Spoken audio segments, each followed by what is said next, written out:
Welcome to Ion Innovation, brought to you by the OIS podcast. I'm your host, Carrie Powers. Today, we are at OIS Retina Summit in Seattle, where we have the opportunity to sit down with some companies doing really exciting work on the forefront of new technology in the retina space. My distinguished guest today is Dr. Houman Hemmati, co-founder and chief medical officer of Ophthalmology Biotherapeutics. Ophthalmology Bio is developing precision-targeted peptides aimed to increase the duration of intravitreal drugs for retina diseases such as geographic atrophy and wet AMD. Welcome to the OAS podcast. Thanks so much for having me. Wonderful. Good to have you here. So first, why don't you just tell us a little bit more about Ophthalmology and what you're working on over there? Yeah, Ophthalmology is a very exciting new company. We decided to treat an unmet need in retina, which is to take existing, best performing intravitreal drugs, whether they're anti-VEGF drugs or drugs for geographic atrophy or anything else, and not try to improve the efficacy of the drug, but rather keep the efficacy and prolong the duration of activity. One of the key problems of the drugs is their monthly or bi-monthly dosing frequency, which is not good for patients, not good for the physicians, and not good for the payers.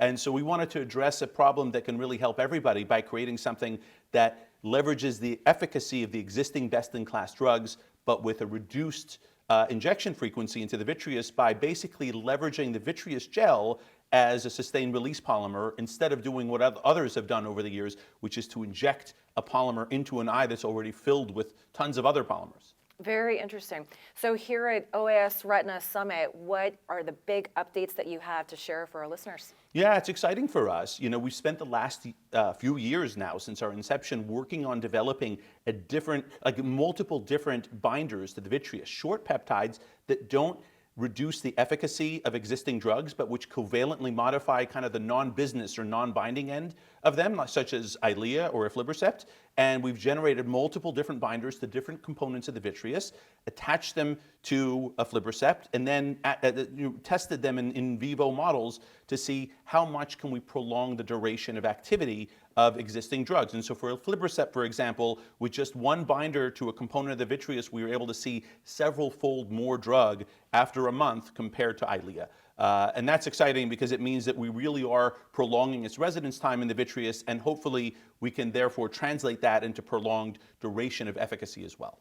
And so what's the significance of that for both clinicians and patients? Look, it just means that we're going to maintain the efficacy of Eylea or anything else we choose to utilize, while at the same time just reducing the injection frequency. That means lower inconvenience for patients. It allows less burden on the retina specialists. Their waiting rooms and clinics won't be as full. It's easier on the payer, fewer claims and smaller claims, hopefully, overall. It means lower chance of endophthalmitis or other procedure-related complications like retinal detachment. So in the end, I think everyone benefits from it, and it doesn't come at the compromise of efficacy. And we've shown in some of our preclinical models that our anti-VEGF efficacy is identical to the innovator, to Eylea in our case. And so we're not compromising efficacy while just simply expanding the duration. Brilliant. Yeah. So as you think forward 12 months, if everything goes exactly as planned, Yes. what milestones do you hope to achieve? So what we really hope to show in the next 12 months